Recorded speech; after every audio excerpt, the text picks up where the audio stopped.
एक वचन हम लोग देखेंगे लूका रचित सुसमाचार उसका 7 अध्याय और 13 पद, जहाँ पर कुछ इस प्रकार से लिखा है। उसे देखकर प्रभु को तरस आया और उससे कहा, मत रो।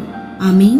दोस्तों, यहाँ पर कुछ इस प्रकार से हुआ। एक बार प्रभु यीशु मसीह नाइन नगर में हैं और वहां पर प्रभु यीशु मसीह ने क्या देखा कि कुछ लोग एक मुर्दे को लेकर जा रहे हैं और उनके पीछे एक विधवा स्त्री रो रही है, चिल्ला रही है, बिलक रही है, आंसू बहा रही है, क्योंकि उसका एक लौता बेटा था और वो बेटा भी मर गया है और आज लोग उसे लेकर के जा रहे हैं। इतने में प्रभु यीशु मसीह ने उस विधवा स्त्री को देखा और उससे कहा, हे स्त्री, अब मत रो, तुझे रोने की आवश्यकता नहीं है, क्योंकि मैं यहाँ उपस्थित हूँ। और प्रभु यीशु मसीह ने उस अर्थी को छुआ और बाइबल कहती है कि वो मुर्दा जिंदा हो गया और प्रभु यीशु मसीह ने उस लड़के को फिर से उसकी माँ को सौंप दिया। दोस्तों, यहाँ पर क्या हुआ?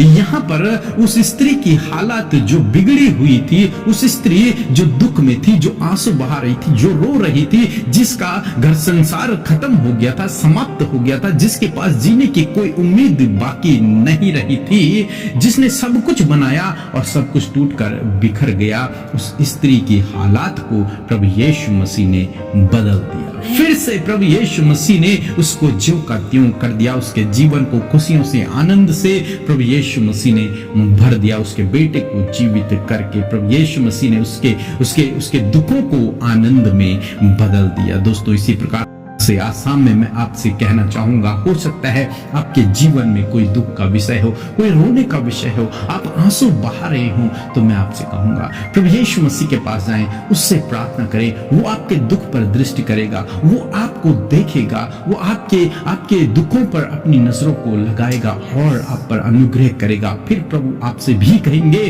कि मत रो, तुझे रोने की आवश्यकता नहीं है, क्योंकि मैं तेरे साथ में हूं, क्योंकि मैं तेरे घर में हूं, क्योंकि मैं यहाँ पर उपस्थित हूँ। और जहाँ प्रभु यीशु मसीह है, वहाँ प्रभु हालातों को बदल देते हैं। दोस्तों, इसी प्रकार से प्रभु यीशु मसीह आपके भी हालातों को बदल देगा, आपके दुखों को आनंद में बदल देगा। प्रभु आपके आंसुओं को पोंछ डालेगा और जिस विषय के लिए आप चिंतित हैं, रो रहे हैं, आंसू बहा रहे हैं, प्रभु उस विषय को आपके जीवन से दूर करके आपके जीवन को बहुतायत से आशीषों से भर देंगे। इसलिए मैं आपसे कहूंगा कि आप प्रभु यीशु मसीह के पीछे चलें, उससे प्रार्थना करें, वो आपके दुखों को आनंद में बदल देगा। सो प्रभु आपको इस वचन के द्वारा बहुतायत से आशीष दे।